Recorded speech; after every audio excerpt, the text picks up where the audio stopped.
Now, serious conversation for serious season. This year is a big one for the continent of Africa. You know why? Series of countries are going to be holding elections. So I want to begin our episode with this. Will 2024 be the true test for democracy for the continent of Africa? And the reason why I'm sharing you with this is because when we elect our leaders, we're hoping that they will improve our economic situation. But most times, some leaders don't live up to that expectation. So that's why we're going to be breaking down the political drama that's going to be taking place or has been taking place across the continent of Africa. So stay tuned. We will be right back.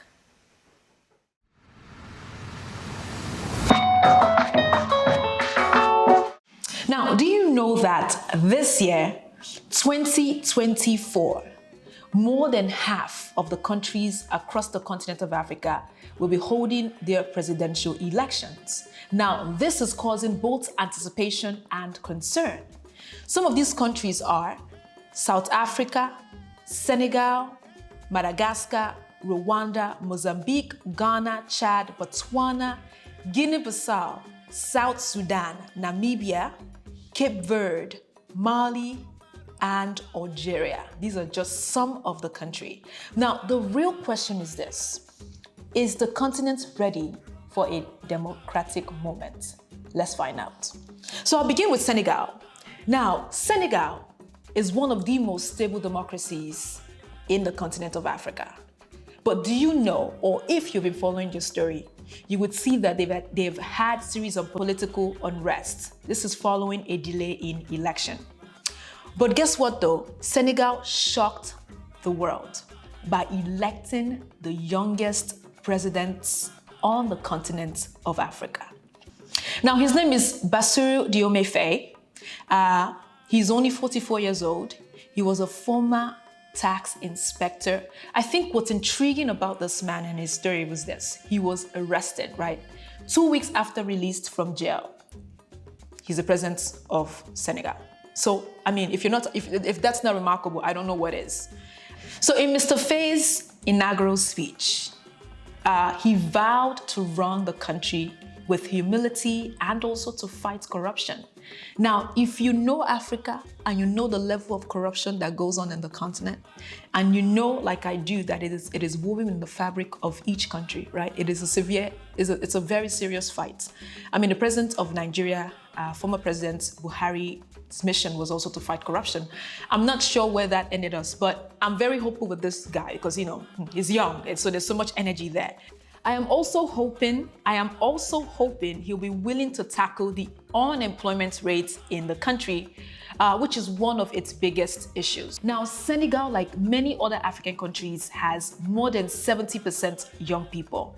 So we are hoping, we all are hoping that Mr. Faye will be willing to tackle issues that affect young people. Now, to my Senegalese people though, how do you feel about this new president? Are you optimistic? Do you think your questions will be answered? Do you think the economic situation of your country will be improved having him govern? I'm curious to know your thoughts, so please comment below.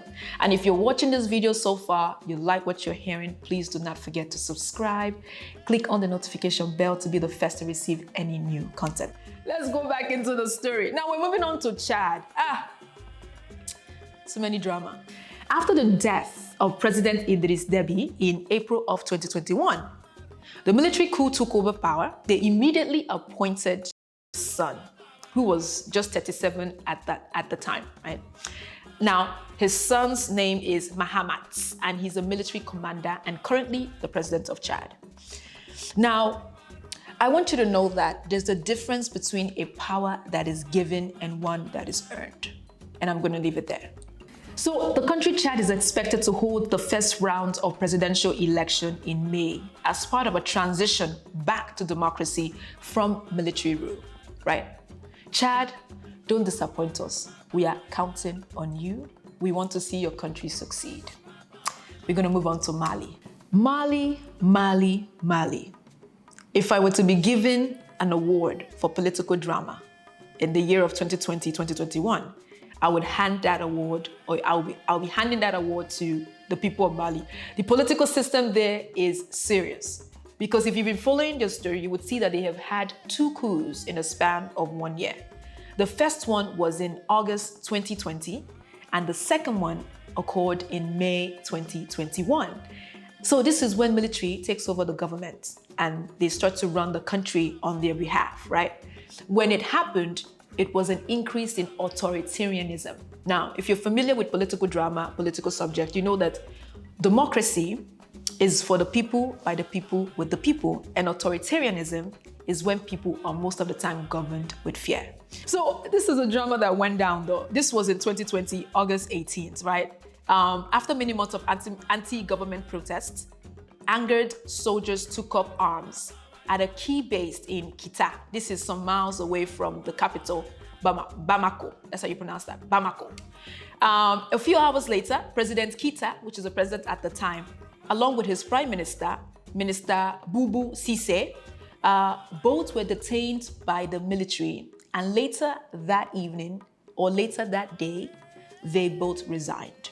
Now, people are demanding for economic stability, basic needs of the citizens. When these things are not met, citizens they would find a way to have their problem or issues resolved. And most of the time, citizens, or rather, military takes over the government.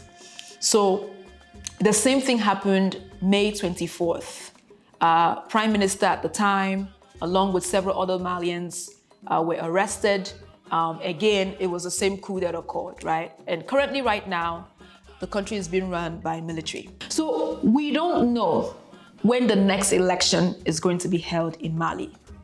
They promised February of this year, but right now we have no clue. So the Mali government has not fulfilled its promise yet. We are hoping that it will be sometime this year.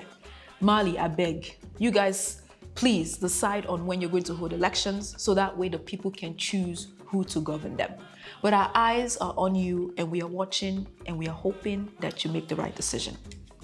Meanwhile, Mr. Paul Kagame, the president of Rwanda, has been in power for 2 decades. Now, people like me and even Rwandans are wondering how the democracy works in that region. So, Mr. Kagame, who became president in 2000, is eligible to run again for the God knows how many times now. The country has changed its constitution. They amended their constitution in 2015, which actually grants the president more time in power. Now, this makes me think about a monarchy system where the king rules and he rules until he dies, right? And in this case, it looks like that could possibly be the case for Rwanda. I mean, Mr. Kagame has been in power since 2000, and in each election, he's won with over 90% votes, right? So there are people who are willing to also govern the country. We would hope that chance will be given to these individuals, or rather we can learn from Senegal, for crying out loud, you know, having young people in power so we can see some kind of change happening in the country. So I am rooting for the countries that I've shared with you today. I know that they won't disappoint us, you know, so that is my take on this matter. It is 2024. The world is watching Africa, eager to see if this election will be a crucial moment for us. The world is watching, and more importantly, Africans are watching. The continent has struggled with election for years. Sometimes, and our main issue really is that leaders will get into power making promises, as I shared with you at the beginning of this video. And then when they get into power, they focus on themselves. So our hope is that, and our wish is that, for each country to have fair and clear election that genuinely represents the people's will, promoting economic growth and stability. That is what we want. I do want to thank you for watching this video. If you do enjoy what you've seen today, comment below, share, like, subscribe. We'll see you again next time.